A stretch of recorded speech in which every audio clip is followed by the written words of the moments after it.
शिरगांवचे पवित्र धोणाचे तळयेचो विस्तार जावप ही काळाची गरज आसा।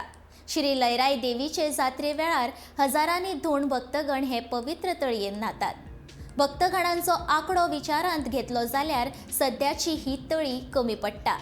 या तळयेचो विस्तार आनी सोबितीकरण करपाचो प्रस्ताव थळावे पंचायतीन WRDक धाडला, मात तांकां चालना मेळूंक ना। निदान फुडल्या वर्सा जात्रे पयलीं हे तळयेचो विस्तार जावचो आनी तळयेच्या कामाक चालना दिवची अशी मागणी भक्तगण आनी सरपंच भगवंत गांवकारान केल्या।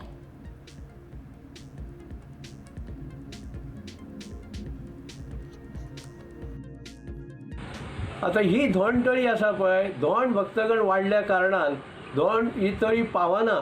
ही तळयेन जवळ जवळ 40,000 धोण देवीचे आसात।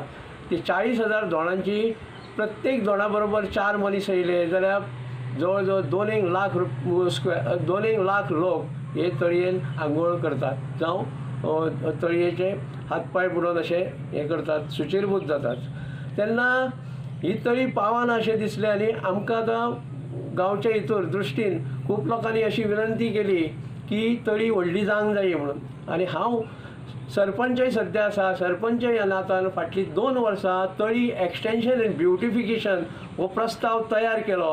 आनी तळये फुडें जो जागो आसा पळय तो म्हज्या एका मित्राचो मुकुंद शांताराम घाटवळ ह्या मनशाचो आसा आनी तेणें तेज्या फॅमिलीन तळये खातीर ही जमीन आमकां दान दिल्ली आसा। त्या प्रमाणे प्रस्ताव जालो आनी प्रस्ताव WRD कडेन सबमीट केलो, सरकार दरबारी सबमीट केलो।